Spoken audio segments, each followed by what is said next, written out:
Welcome, seekers and visionaries, to Oracle Mountain Chats.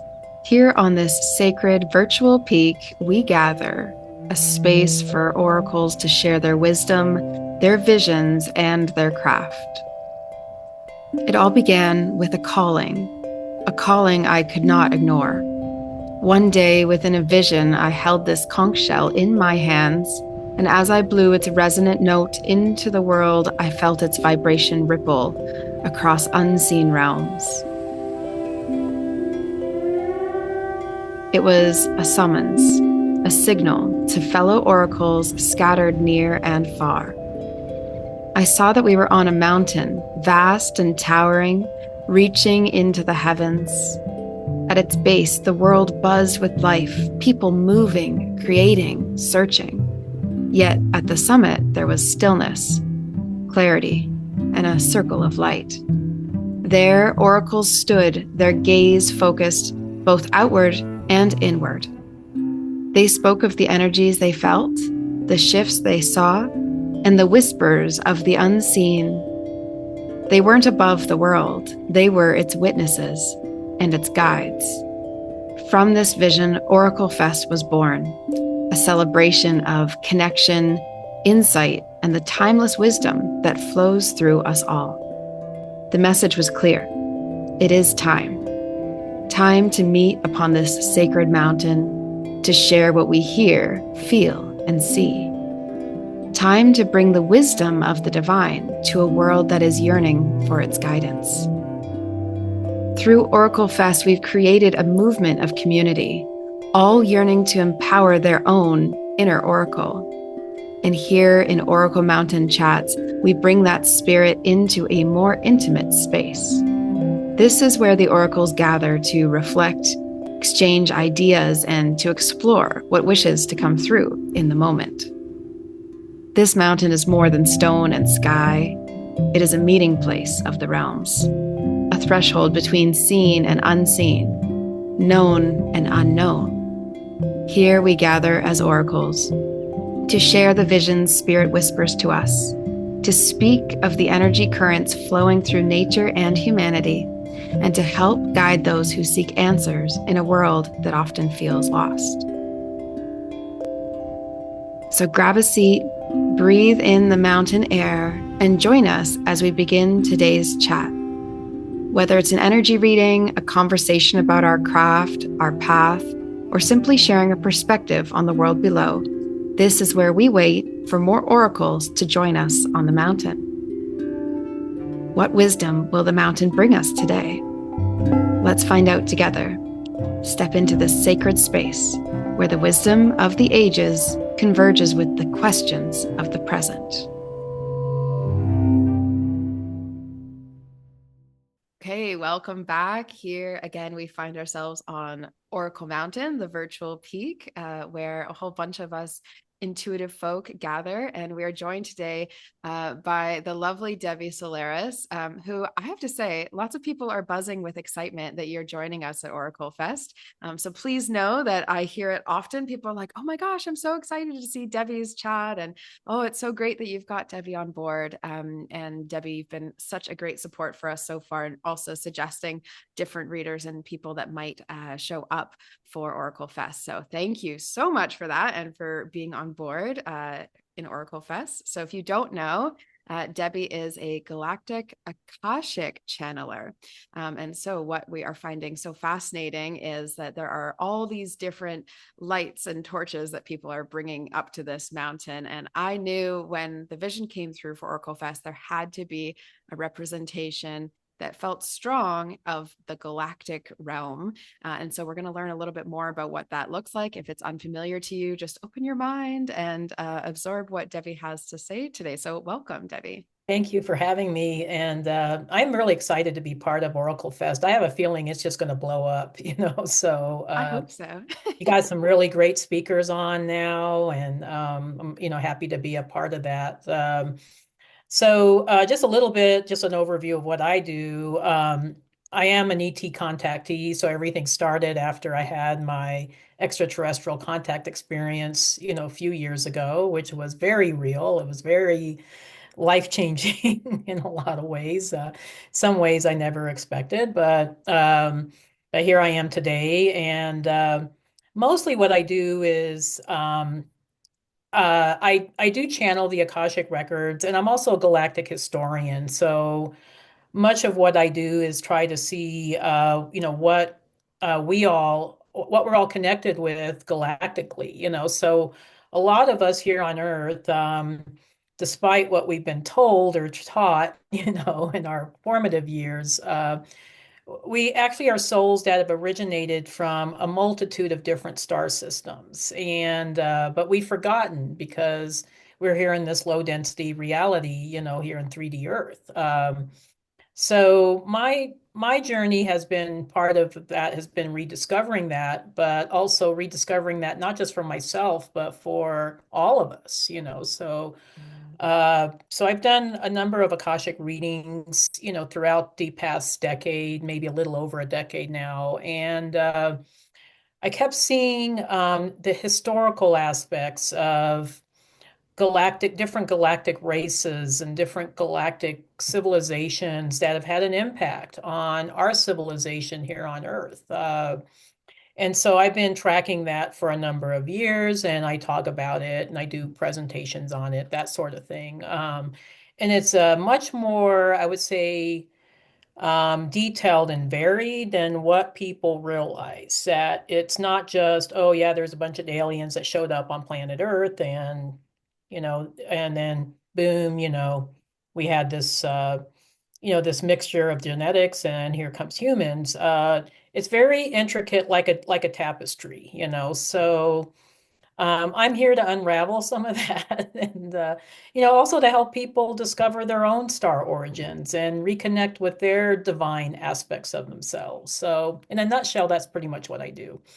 I love that. And I'm sure Yeah. for a lot of people who are listening, they're also like, wow, that's a whole bunch of new things Yeah, into no, their it's mind. definitely out there. It's definitely out Yeah. Well, there. and literally it's out there as well. I mean, Yeah, yeah, look at the literally. stars. Yeah. Yeah. Yeah. Yeah, totally. Yeah. And it's so fascinating to me because it would only make sense, I guess, that we have this whole earth that has all these different cultures and connections and histories, and that there would also need to be some understanding of that out in the star seeds and these different realms. So uh, I feel like going back a little bit to this extraterrestrial encounter, and something jumped in my mind. I'm not sure whether you'll see any connection between it, and please tell me if you can.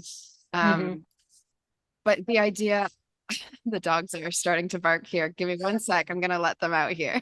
Okay, great. Thank you for that. So, what I was curious about is the idea of extraterrestrial encounters and then also near death experiences and how they lead to this spiritual awakening. And that there's a lot of points on someone's journey that could be this, but those are two major ones we hear about, like Yeah, no, initiations or something. Is that what it felt like for you?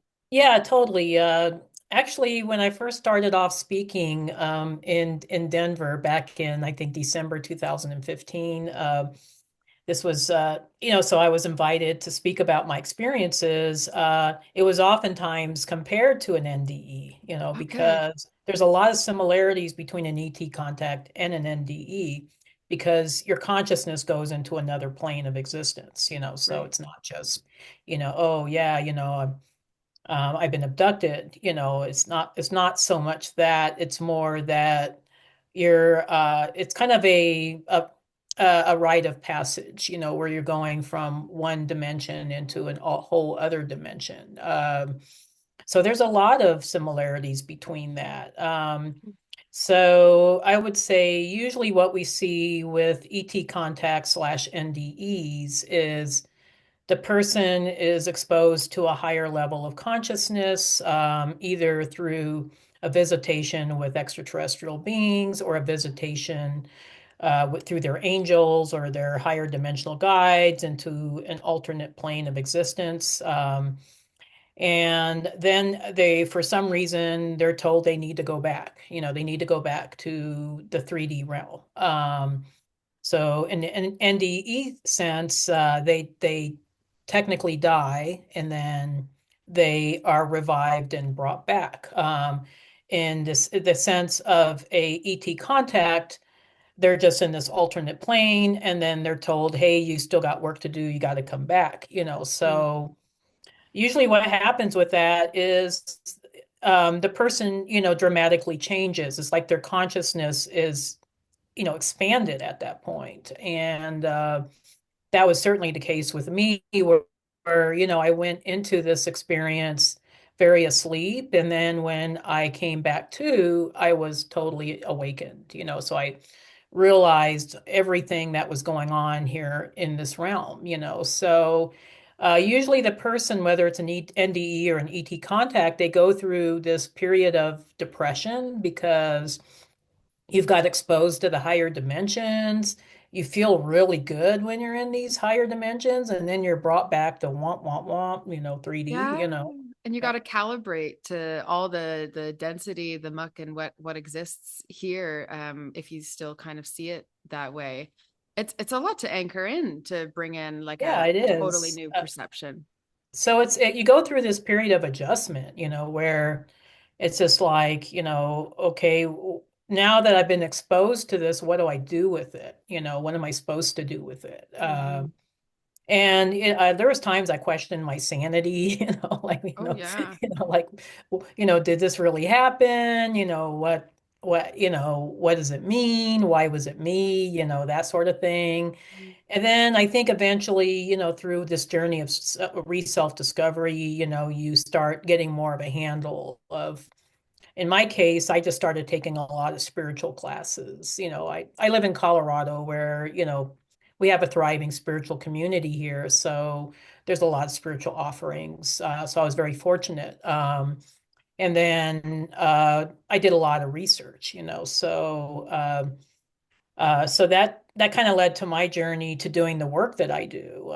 So I was still working my 3D job at that time, but I came into a crossroads roads where I couldn't do both anymore. So I had to make a choice, and I made the choice to pursue my spiritual mission. And so I retired and fully from my 3D job in 2019, and I haven't looked back since. So yeah, it is a kind of a big journey transition, and there are a lot of similarities between the two experiences. I, Mm. what they say about ET contact is you don't have to die to have Yeah. one. So with an NDE you have to die, or be technically dead. Yeah. With an ET contact, you're still alive. So I guess that's the major difference. Yeah, but probably still just as or even more groundbreaking as experiencing that. Uh, Yeah, totally. Yeah. and it definitely rings of that like initiation. I mean, in context for me, I understand more about the shamanic initiation process. Um, when I was younger, I had these seizures, so my brain would Hmm. sort of just log off, and it would be logging probably onto going somewhere else, but I wouldn't Hmm. remember, right? And I kept having this. It felt like a loss of my life, but it was not one abrupt moment, but it was all these minor moments of it felt like my life was being kind of like whoop, zapped or something, and I would come back kind of like, oh, this is exhausting, and why does this keep happening? Uh, Yeah. and nowadays, I mean, I do that and I feel revived having gone out and come Hmm. back, right? That I feel sort of lighter for being able to explore that connection. So it's always so curious to see these things that we thought were wounding or thought were suffering or thought were questioning our everything and Yeah. actually bringing us to more clarity in the end. Oh, totally, totally. And I would say that was a huge part of my journey. Mhm. Before that, I wasn't connected at all. I mean, I was, just a regular human, just trying to work a 3D job, Right. trying to pay my bills, and so Wow. That is so um radical to have such a change like that. Like you didn't really grow up around or hear people. I mean, that's so wild. no, I mean that's, nowadays, I think people have a hard time believing that, oh yeah, I was in the military for 6 years, and Yeah. I worked in, public health, this very government, oriented job for, Wow. regulatory job for quite a long time, quite a few years, and Mm. wasn't exposed to any of this, wasn't Right. like part of my periphery at all. Yeah, that's not your lunch break talk. No, no, not at all. As a matter of fact, I always joke about, my name, my spiritual name is, Debbie Solaris, but I came up with that name because I didn't want my 3D job knowing I was doing all this woo-woo stuff, Right. on my off time. So it wasn't, so it's not my real name, but it's just, I guess my stage name, if you want to call it that. Um, but I just didn't want people to know I was doing this because, I was trying to preserve, I guess this alternate reality I was a part of, but Right. and not having them merge together for a long time. But yeah, it's just yeah, it gets hard to navigate, when you're trying to do 5D work during, and then you still have to maintain some semblance of, 3D reality. So Yeah, yeah, yeah. yeah, and it would be a lot to hold. I almost get this sense of like a tug of war with like the star realm Oh and yeah, realm that you're yeah. feeling kind of very divided. Now that you've committed to this work, what would you say you notice? I guess I'll ask it maybe in a different way because what I wonder is there's sometimes a feeling of this, or maybe it's just my perception of the Hmm. galactic and the star seed, soul seed, all this um, light realm, even and light, Hmm. as you can call it that. Hmm. There's sometimes I think some sort of perceived judgment because it's so out there in some Hmm. people's minds. Um, Hmm. but I notice a lot of truth the more and more that I look into this, and why not? Why wouldn't everything be truth? Every Yeah, layer so of our totally. Yeah. existence. And so, what's one way that you see that or navigate that kind of? Do you have a sense that there is sort of a perceived judgment in some kind of way along? And Yeah, how do you, yeah, how do yeah, you I see would that? say so. I guess a judgment that comes across is that, oh, this is so woo-woo, or these people think they're special, or, they're trying to Mm, make up for some, childhood trauma, or right. I mean, Oh, like looking for uniqueness or something. So I have to be uniqueness. from some Yeah, special totally. star. And oh, okay. Okay. It makes sense why the judgment's there, I suppose, if you look at it Yeah, no, that that's way. what I've noticed a lot. I've had a Okay. lot of people online tell me I'm crazy, that I'm making Fun. stuff up, that I'm delusional, and what the heck I'm talking, because I talk about some really out there stuff. Of I mean, course. I'm talking about humans that aren't really from Earth. They're from other places, and they came here to Earth, and they mucked up the human genetics, and this is why we are the way that we are. So I get it's pretty out there. And then I kind of challenge like a lot of the stuff from the Bible and the stuff from I think perceived history here on Earth. So I challenge a lot of it a lot of times, and I try to do it in a gentle way, but People people. still get inflamed, whether you're gentle or not, right? I Yeah. know, I know. It's just they're so attached to their beliefs that they get really angry, and they lash Right. out at me, and whatever. I it used to bother me a lot because I'm a sensitive person, but nowadays I'm just like, that's their journey, and I mean, if they want to lash out at me, that's okay, but I'm still going to be talking about it, so. Yeah.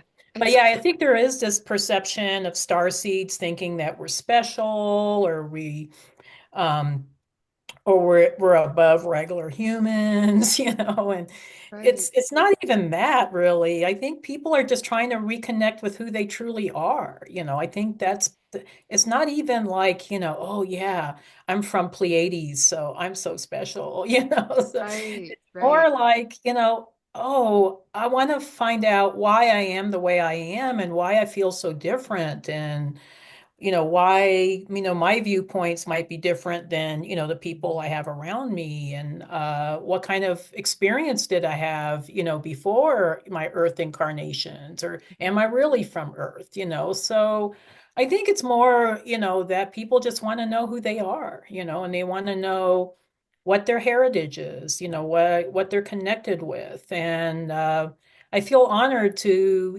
provide some of that information for them, whether it be through my trainings or a reading, or my presentations, or whatever, or my, social media, videos, whatever it is, so But yeah, I do think there's this perceived perception, of specialness or, oh, you were this bullied child, so you're trying to make yourself special now. I don't know, but Right. Trying to I give hear all yourself kinds the of stuff. power that you lack or, whatever Yeah, it is. whatever it is. Yeah, which is, Huh.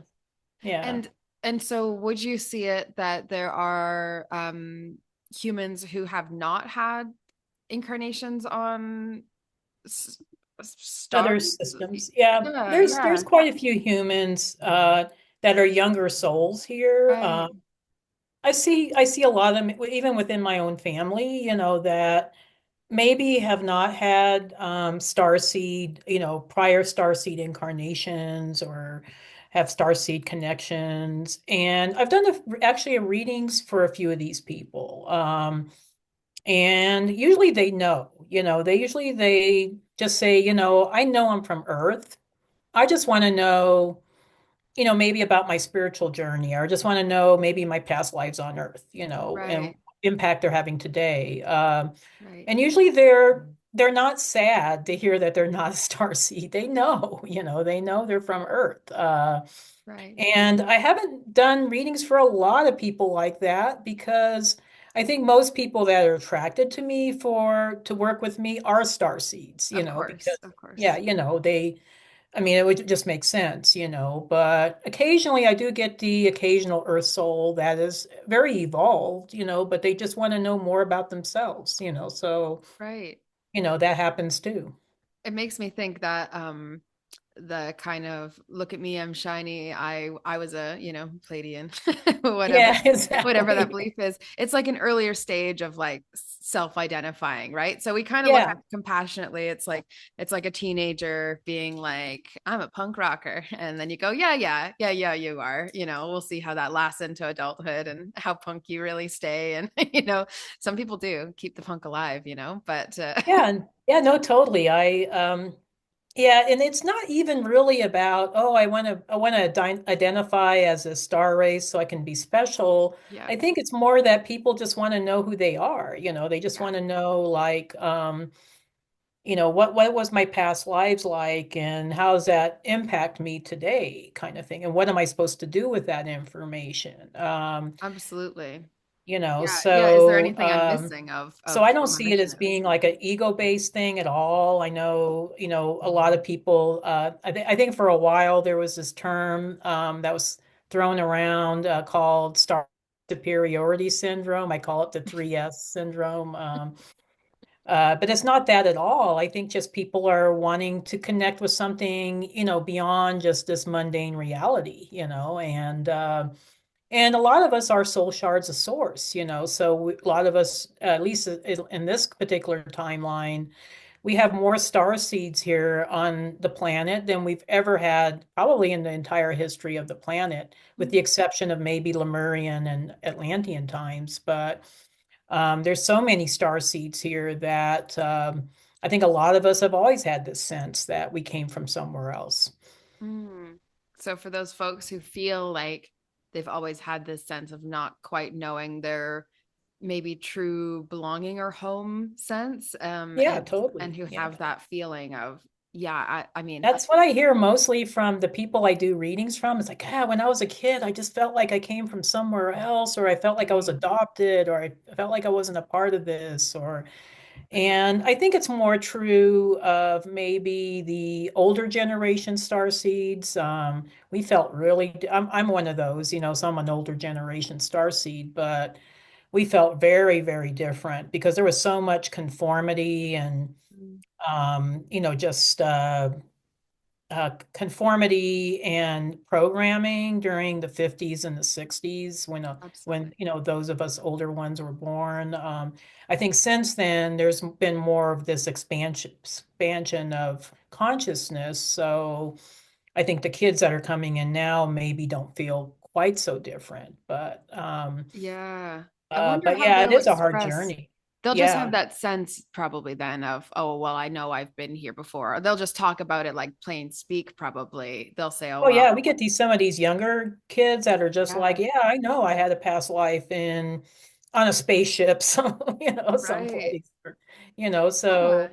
they kind of know, whereas I think those of us that were older, I'm one of those, we kind of went through this period of feeling really different and just really impacted our self-esteem, because we felt so different, but we didn't have any explanation to why this was, so and a lot of us were, ostracized or bullied or, whatever it is. But then, we start going through this awakening process. I love what you said about, kind of like we leave little breadcrumbs for ourselves to awaken or reawaken. I think that's very true. I think we kind of set aside some aspects or some connections where we can trigger those old memories back. And it happens at different times at for different people. So it's just a more of a very personal journey. But I do Yeah. love how you put that. So Yeah, just because wanted to this share. awakening, it really can happen at any point for anyone. Like, Yeah. because you can go through a long time in life and get by with a certain level of like compromise on, hey, things are not the best, but it feels kind of like this is just the way things are, so I'll just accept it and kind of keep on going. And Yeah. I think I had a bit of a privilege of questioning reality earlier, questioning how things work. It's a bit burdensome in the process Hmm. of it. It's a bit burdensome to grow up with these, large questions in one's mind. But then it becomes that much more relaxing, maybe.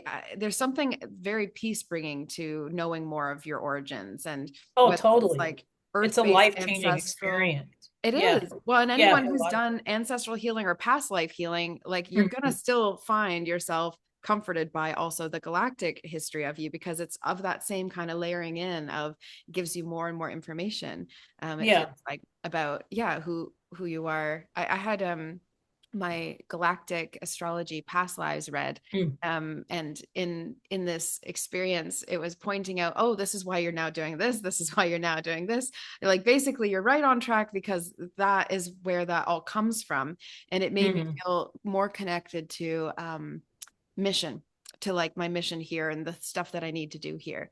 And so I can Totally. imagine Totally. our world with lots of hopelessness or meaninglessness, or like what's the point, kind of energy floating around. This gives you one of the points. Yeah, especially, with all the chaos that's going on in our reality right now. And, but speaking specifically about the LA fires and, everything else that's happening politically, not just here in the United States, but also, across the planet right now. So it's good to have that North Star, as I call it. So that's our compass, like, okay.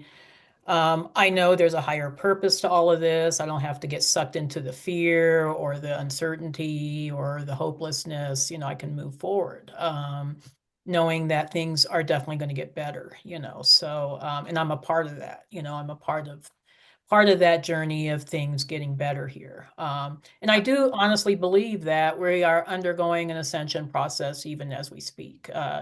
It does start off really bumpy. It's I think a That's lot what of us everyone kind keeps of hope saying. for the smooth, transition, but it's never like that. It's always kind of bumpy. No, but we Yeah. need the velocity from the bump, right? We need the energy, the motion, because something has Yeah. to be shaken loose, right? How could we just glide into something that's radically different than how we've been seeing things? Yeah, totally. Yeah, I Yeah. agree with that. Yeah. It's my hope, and I'm so glad I didn't say that because I was just so interested in what we were talking about at the beginning. But thank you for seeing OracleFest the way you do, because it is my hope that actually more of us getting together and neutralizing some of the fear around some of these topics and really opening up the conversation for a lot of people could lead to a lot of like bumps that help people awaken and help people find their way back to understanding themselves more deeply, Yeah, the yeah, nature of and you things. got, you got some really wonderful speakers Yeah.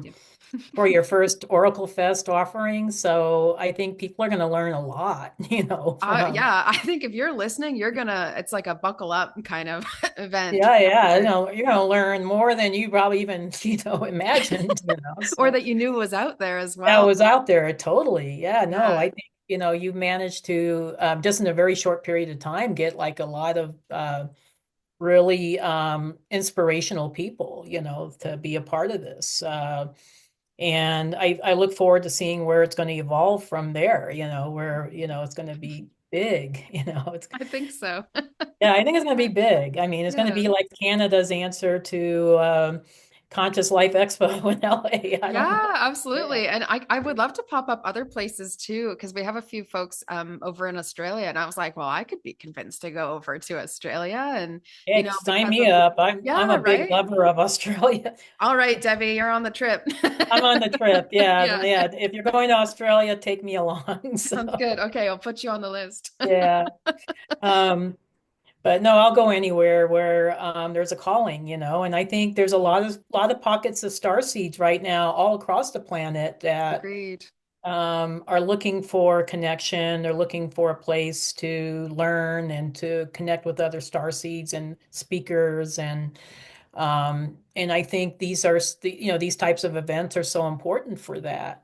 So I'm Yeah. super excited to be a part of it. Yeah, well, Yeah, likewise, we're happy to have you, and I think really the more events like this, the merrier our world is, because the yeah. more people awakening and connecting to their intuition, the softer and more kind, I would say, our approaches to everything, and imagine so many more people. We tripled the amount of people who would naturally have woken up by speeding up the process here, and giving more and more information. We're at such a beautiful time of accessing And it's not just information. for star seeds, it's for any light worker that, even if you feel like, oh, I don't think I'm a star seed, it's not just for star seeds. This is for anybody that wants to be part of the ascension, so there's a lot of evolved earth souls out there that maybe feel like, oh, maybe I can't be a part of this because it seems to be directed to star seeds. No, you're just as important, you're just as evolved, just as loved. Yes, This is all part of us coming together, as, humanity, as a whole, so, absolutely. Yeah, raising the yes, collective consciousness. And even yeah, these earth souls who, if you don't have the sense that you were ever elsewhere but here, then, well, you're still going to be interacting with people who have been out there. And so why not learn more about it, I would think. yeah, no, I think it's great. And what I'm finding, especially with this is something that has been, I think, a lot of people don't really talk about, but what we're finding now is that, as Earth souls are, evolving, they're going to eventually become a star seed because they're going to start incarnating in other star systems, So maybe you started off at on planet Earth, but maybe in your next lifetime you'll be in Sirius or you'll be in the Pleiades or some other Right. star system, maybe Alpha Centauri, So Right. So it I could be think like it's a future important. memory or something that they're connecting with. Totally. Yeah, Right. totally. Yeah. Yeah. So I think it's definitely important to know this information, even if you don't necessarily feel like you connect with it, at the Mhm. moment. But I guess I'm just going to go through like some of the things I'll be talking about. Cool. Yeah, Yeah. absolutely. Yeah. So I'll be talking about through, I think, years of doing, I would say thousands and thousands of Akashic readings, I see a lot of trends and patterns with certain star lineages. And two areas where I see a lot of, I would say, patterns and certain tendencies with star seeds of particular star lineages is with their health. Okay, so throughout the years, because I have a health background, I've gone through my own health, recovery journey, uh, but what I found was that there was certain tendencies I was seeing with certain star seeds. So for instance, uh, Lyran starseeds tend to suffer from autoimmune conditions like fibromyalgia, like lupus, like, rheumatoid arthritis. Why is that? Why this particular group with these particular symptoms? The other thing that I often see is relationships like why are Pleiadian starseeds attracted to narcissistic partners? What are they supposed to learn from that? Why do they attract those types of people? Because we all want to have healthy, loving relationships. And it's part of, I think, our journey sometimes to have very dysfunctional relationships. At least in the beginning. And it's not always all dysfunctional. There's also the twin flame journey. I know that I'm going to be part of the twin flame panel, which I'm excited about because Yes. it's a topic that's near and dear to my heart. Because I went through my own twin flame journey, as a lot of us have, and I know you have too.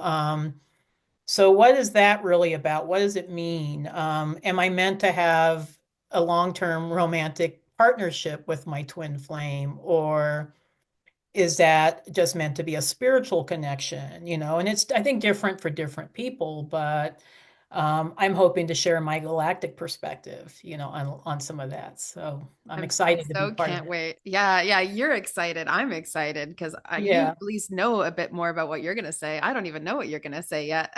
I'm so I don't looking know. I forward mean, to this. okay, Strange. thank you. Okay.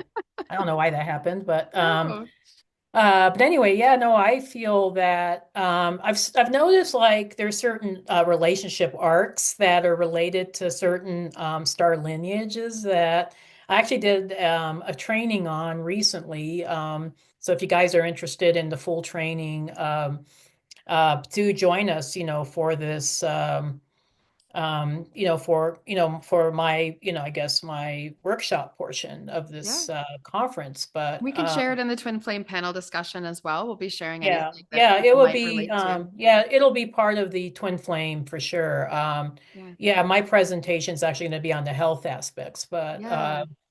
but It's yeah, so I fascinating because yeah, I'm I think I'm it's from Lyra as well, and so I was yeah. like, oh man, oh, because my mom has multiple sclerosis, and so how many times have I come around these symptoms and gone, it's so good to get a heads up about what you might want to just extra herbs and preparations to make sure that you're in good well-being, to be in a So good yeah, I don't just cycle. talk about, the illnesses. I also talk about ways that you can resolve those illnesses using mostly natural methods. I mean, occasionally we do have to resort to allopathic medicine, Of course. but I try to share as much natural information, or natural remedies as possible, with Yeah, these symptoms, so that you can, heal organically instead of just, oh, I'm going to just pump myself up with big pharma drugs. yeah. We don't want that. We want you to be organically healthy, so. Totally. I would imagine a lot of people who resonate with starseed understanding, they would feel also more sensitive to those types of things, to Oh, chemicals. totally. And yeah, Yeah. I would imagine that that is true of most spiritual folks that we kind of get. I hear this from clients as they start deepening their connection to their intuition. They get more and more sensitive and they go, why am I getting more sensitive? And I said, because you're sensing more. Like that's exactly what this is. It's a good thing, to have information, to have awareness, to sense. It's not a bad thing. And I think we need to normalize, sensitivity as being a gift rather than a Yes, curse. I, absolutely. I mean, it used to bother me when people say, "Oh, you're so sensitive," and I'm like it's a bad thing, Yeah, It's it still bothers me. I had an older boss tell me, "Oh, you're too sensitive," and I said, "I'm gonna cry, and you're gonna need to deal with that. I'm not too sensitive. You can't tell me that." yeah, it's like I don't know why that's always become like such a, because we're supposed to be really Insult. tough and just handle, Yeah, and it's like yeah, it's okay to cry and to share your emotions and to, I mean, even be unreasonable at times. I think, it's hmm like we have to be, kept in these little boxes, like, oh, you can't do this or you can't do that. It's like I always say to my clients, you want to lean into your empathic abilities and lean into your sensitivity because that's what's going to help guide you, in the long run. It's your inner compass, your inner intuition. Um, Absolutely. Well, your yeah, ability to sense and pick up what you're yeah. even experiencing, because yeah, those signals, they're innate for us. Those signals of you're meant to be here or you're meant to be there. And I was just talking about this yesterday, actually, because I'm looking into quite a nomadic year. And so Mhm. thank goodness I have some intuition and sensibility Oh because, yeah, no, well, how it's would I know where to or go if you're next? Yeah. yeah, or if you're traveling a lot like I am, it Yeah. seems like every month I'm going someplace, this year. Yeah. So, You're quite a yes. jet setter right now. So I perfect know. I for kind of that. feel like what did I get myself into? Just Yeah. because honestly, I'm kind of a homebody, Yeah. I like my house. I like baking cookies, so Yeah, um totally. so this is totally different for me, but I'm enjoying the journey. So thank you. Yeah, Yeah. absolutely. Absolutely. So we'll I was gonna say it's not gonna be too much to convince you for Oracle Fest Australia whenever that happens then. Yeah, you're gonna No, be used no, to it. no, I'm gonna Yeah. be used to it. Yeah, and Yeah. And I think there is a difference between when you're traveling for purpose and that, you're called because you just feel like, well, I need to be here. I need to be here. There's not really a deep questioning of that. no, It is no, I interesting. actually I'm excited for the opportunities, and Mhm. I feel honored and very appreciative for these opportunities. Absolutely. For instance, obviously I'll be at Conscious Life Expo next Mhm. month. That's the big one, the Yeah. one that I think a lot of us speak at. And then 2 weeks after that, I'll be in Hawaii for the Ancient Souls retreat, which is going to be Ooh, amazing. It'll be that in sounds Kona. amazing. Yeah, it's going to be Mm. amazing. So I'm just very thankful for those opportunities. Absolutely, absolutely. And if it gets you into some sunshine in these winter months, I say all the better as well. Hmm. Yeah, yeah. Yeah, you and I both live in cold places, so I know. It's maybe just our current situation that's making me reflect that way because it is yeah. quite, I'm thankful there's a bit of sun today, but it's quite snowy, quite snowy. Yeah, no, it is here too. I live in Colorado, and I know you're in Toronto, so Yes, yes. And curious, are there landscapes that you pick up on from these star seeds? Yeah, they must be areas that they associate with. What's your understanding of that? I guess I'm trying to understand your question. So you're saying, is there landscapes that are associated with Associated. certain starseed Yeah, lineages? yeah, yeah. Yeah, that's an interesting question. I would say you see a lot of Syrians that are attracted to coastal areas or beachy areas because it reminds them of their watery planets Right.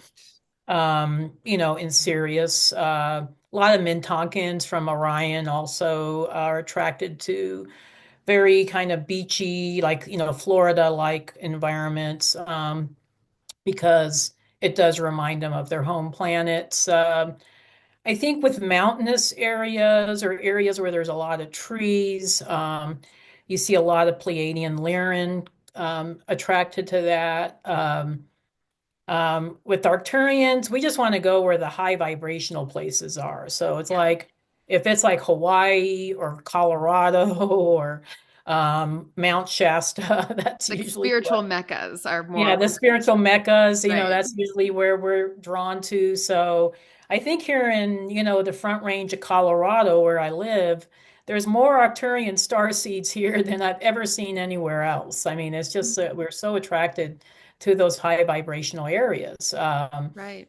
But yeah, the kind of foresty, kind of, really pretty foresty areas, like say your area, Ontario, or even like the Pacific Northwest. You see a lot of Lyran and Pleiadians that are attracted to those areas. Yeah. Makes sense. I'm kind of a foresty gal. I love me some water as well, but I Yeah. know there's some people who are like, I'm not going to be okay unless I'm living by the water. That's those people who would be like, because it brings Syrians. yeah, Yes. exactly. It Yes, brings them that Syrians, or familiarity. people that are, yeah, I would say mostly Syrians.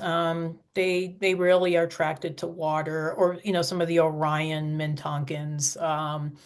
They love the watery areas. With me, I love the beach. I don't feel like I have to live near the beach. I just want to be someplace where it's beautiful, it's a lot of nature, so Hmm. maybe that's part of my, Lyran connections. But Yeah. But I feel very interesting. fortunate to live in Colorado. It's definitely Really. it's a special place. It really is. It is. I'm hoping to actually go through Colorado. So I'll reach out to you if we're in the Oh area. yeah, please do. Please I have a do. lot Yeah, of we'll go spiritual out. friends, a lot of shamanic friends in that area, not surprising. No, no, it's kind of a hubbub of, Starseeds here. We're kind of like Starseed Central almost. Yeah. Especially the Front Range, Boulder, Denver, Yeah. you know, those areas. Yeah. So, Yeah, it is. It's a very connected area. I noticed that I was down there in Boulder a few years ago for my sister's wedding, and she got married on a mountaintop, eloping, and there was so many yoga studios. I was like, I've never seen so many like yoga studios and gyms, and like it just seems like a real healthy, vibrant kind of place. it And is. Yeah, it yeah, is. Yeah, we yeah, have that a lot here too. Even in, I would say, the Denver metro area. I mean, and of course, we still got the recreational, cannabis shops and, so right, yeah, right. it's a vibrant, spiritual community here, so it's a lot Beautiful. going on. And I think that's why part of the reason why so many people desire to live here, Yeah. because, there is that support, that you don't find in a lot of other places. No, definitely. And it is important if you are a spiritual person who's feeling quite isolated to try and actually say, hey, do I actually have to live in this, confined spot, or are there more people? But Other also, places. hey, we have this online means now too.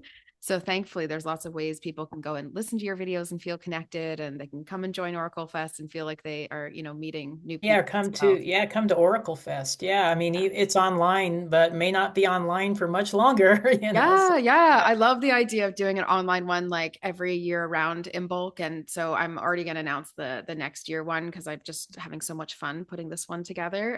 But I do love the idea of us doing in-person ones and I think it needs to retreats. be a And mix. I mean, I because that agree. way, yeah, that way people can go in person, or if they can't travel for whatever reason, they can always join us online. Yeah, so Exactly. And you can always yeah. look out for some of the bigger in-person ones and kind of plan towards it and then know that this one always catches you every year anyway, right? So Yeah, totally. yeah, I love that idea. I'll do it. I'll do it, Debbie. Just because you Yeah, said so, just because you yeah, validated it, no, I'll do it. you've done a fantastic job putting this together, I have to say. I mean, Thank you. I'm impressed with how many people you got lined up in such a short period of time. Part of me thinks, yeah, it was a lot of effort and I'm glad it paid off. But also, a big part of me really recognizes that the specific people who have been drawn to this are drawn to it because there's an energetic force bringing us together. And that was what I Hmm. was working from. I was Yeah, working from the exactly. idea Yeah. that actually already felt us all and I knew this. And well, I told you when I met you, I said there had to be a galactic light somewhere. And when I saw you, I was like, this is it. This is it. This is at least starting the torch. And now we have other galactic, and we have Tony Ghazi with us, and we have Adriana who's doing galactic astrology readings and things. So we have a good, strong kind of unit coming together, I think, Yeah, no, I think as it's it been should. great. Yeah, it's Yeah, yeah, we have yeah. a lot of yeah, and I think you have Vivienne Chauvet. Is We that am do I have correct? Vivienne Yeah, Chauvet. We have Chauvet. Yeah, Debbie she's my Gashica. Arcturian sister. Yeah, so Beautiful. Yes. So anyone who was like their ears were perking up at that Arcturian mention, then we're going to have more focused on that as well. yeah. So yeah, I love that. And I think it's important. We have so many different modalities opening up in so many different areas for us all to come together and celebrate that. Yeah, so Beautiful. Well, we're looking yeah. forward to having you. We're looking forward to having you. I'm personally looking forward to also seeing you on the Twin Flame panel discussion and whatever Yeah, it'll be conversations. fun. Yeah, it'll be Yes, I think so too. I think so yeah. too. I'm going to struggle even cutting it off at the 1.5 hour, 2 hour mark. I have this sense Yeah, I know. It's that we're just like going to want so to much. talk forever. Yeah, no, it's a topic that I think a lot of people are interested in, but there's so much misinformation out there, So much. so Yeah. much mythology. I don't know if you want to call Yeah, it that. mythology is a really good way of putting that. I was going to And say so. mythology, Yeah, yeah, I would say mythology around the twin flame journey that there is. Yeah, there's it's a good lot to of get some, misinformation. people that actually know what they're talking about, on Totally, and have more experience and can speak from a wider, open-hearted perspective as well. So we're yeah, not going to totally, be totally. chasing the negativity train down this, and I'm Yeah. so excited for that. I think that's also well needed. It'll be refreshing in the space to have more positive voices on that. Yeah, it's not meant to be a toxic journey. No. Oh my gosh. Yeah. I mean, I so agree. That's why we're doing this because Yeah, it no, it's isn't not meant to meant. I be mean, that. I think so many people attach, I think they get the karmic partnership mixed up They with the do. twin flame, and it's not really, they're two totally different things, They so are. Oh, I we'll can't talk wait. more about I that. We'll know, talk. I know, I know. Okay, let's wrap up the conversation now. Otherwise, we'll Yeah, go on yeah. forever. But thank you so much for being here and being with us, Debbie. And so, for anyone who is curious about Debbie's work, come join out Oracle Fest, and you can check her all out on YouTube and see what she's up to. And then we'll see you all there, January 31st to February 2nd. Sounds amazing. Thank you. Thank you.